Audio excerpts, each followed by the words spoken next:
Hi, I'm Amber from Amber's Craft Week Vlog, and welcome back to the Hey Day Challenge, where we go through various pages of the book Hey Day and do activities relating to them. The May 7th entry is a list of things you can do for free or for cheap. Some examples include clothespins are just so neat and they are cheap, use them everywhere. Run a clothesline in your room and just hang stuff from it, pictures and articles and your homework.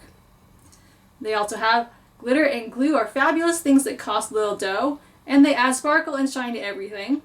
Another one, which might be relevant here as temperatures heat up, is always have juice ice cubes on hand. There's nothing better than grape juice frozen in ice cube trays, especially as the weather turns warmer. So, and some of the stuff they have is also not so relevant right now, like Saturday shopping at grocery stores to get free samples. Free samples are probably, at grocery stores, are probably not a thing that's happening right now, so just a bunch of different things.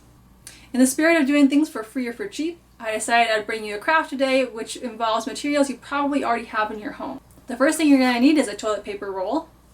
You also need a pencil, a box cutter, X-Acto knife, or maybe even scissors, some scissors, and duct tape. Now the duct tape here is only used to seal off the ends of the tube, so if you don't have duct tape on hand, you could cut paper circles out of dark cardstock and tape those to the ends, or you could maybe stuff the ends with rags or something like that. It's to prevent light leakage at the edges, so just be aware that if you don't have the duct tape, that's not going to make it so you can't do the craft. And lastly, a glow stick. Now this is probably the most iffy of the items in there, the one that you're least likely to have, and unfortunately it's very important to the craft, but luckily you can get these for relatively cheap from a lot of places. I'm also going to try this using a regular flashlight to see how it works, so if that ends up working, I will update you, because I figure most people probably have a flashlight around even if you don't have glow sticks. What we're going to be making with all these supplies are little, I guess I'm going to call them night lights. Basically what you do is you take a toilet paper tube, you cut a little design into it, you put a glow stick inside and seal off the edges to prevent light leakage, and there you have a nice little light up thing that will show your pattern in neon lights. The first thing you're going to want to do is draw your design onto your toilet paper tube. I've already gone ahead and drawn a Pokeball onto mine, so I've been playing a lot of Pokemon Let's Go recently.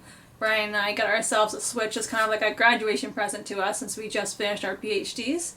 And so I figured, why not go with a Pokeball? So I don't know if you'll be able to see this very well, but there's a little Pokeball drawn onto this. Once you've drawn your design on, the next step is to cut out your shape.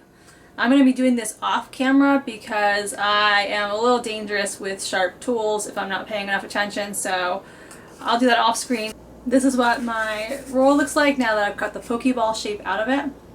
Now if you've been following my craft blog for any length of time, you may have noticed a very similar version of this craft earlier on my craft blog. This technique works really well for making creepy eyes to line your Halloween pathway with. So if you're looking for kind of a Halloween decoration to do down the road when it gets to be Halloween time, it's really fast and easy to do this exact same thing. All you have to do is put a creepy face in your toilet paper tube, and it's a great Halloween decoration that's very low cost. However, I thought it might be fun to try generalizing it, and so that's what we're doing today. Now that we've cut out our shape, the next step is to seal off one of the ends. So I'm just going to take a piece of duct tape and close off this end right here. So I've got my duct tape here, and I'm just going to put it over this end. And tape the tape down lightly. It doesn't have to be perfect. The key thing is you don't want light spilling out through the end.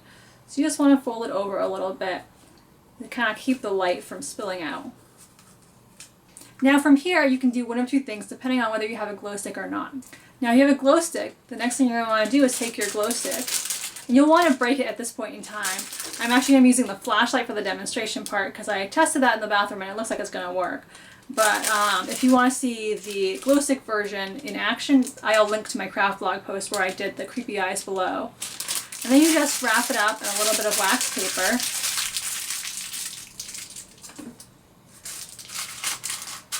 Put it inside your shape and seal off the end. Now the wax paper is really important because it lets the light diffuse a little bit. If you just stick the glow stick down there, it kind of sits on the bottom, and so you'll have your shape half lit up but not completely lit up. So by putting the wax paper around it, it's going to let the light diffuse, and it will be a little bit softer of a glow, but it's going to be more uniform. So for the flashlight technique, what we're going to do is we're just going to slide this onto the end of our flashlight, and then tape around it to hold it in place. So now we have this attached to our flashlight. Let's go test it out in the dark. I brought my little device into the bathroom, and here's what the light itself looks like. You can see that the Pokeball is glowing very brightly. This flashlight has, you can cycle through different color LED bulbs, so this one is green. I don't have this taped on very well, so there is some light leakage at the edges, but if you tape it on a little better, you won't have that light leakage. Now I'm gonna just do kind of the fun part, is show you cycling through the different lens colors. So we have, that's white light. So you can see with the regular white light, it works very well. We also have blue, red, so that's a little more Pokeball colored, and I wish you could see what I'm seeing. I'll have to try and take some photos at the end, but it looks a lot better in person. The light inside looks very white here, but like in person it looks very red. So even if you don't have a glow stick handy, you can still make one of these just using a flashlight and taping it into your cardboard tube. You look over here, you can see there's kind of a distorted Pokeball shape coming out of it, and that's because of the angle the flashlight's at. If you actually, instead of putting the flashlight into the side, you put it into the back, you'd be able to make a little shape projector so that Pokeball shape would show up on your wall. You'd have the light bulb kind of glaring in your face if you looked into it, so it wouldn't be as great of a nightlight in that respect, but you could make a little projector that way. And that's how you can make your very own shaped nightlight using just a few materials that you probably already have on hand. I hope you enjoyed today's video. If you did, I'd love it if you gave it a like. If you want to see more videos in the Heyday series, then you may want to subscribe. If you like crafts in general, you can check out my craft blog, amberscraftweek.blogspot.com, which I'll link to below. Thanks for watching and have a great day!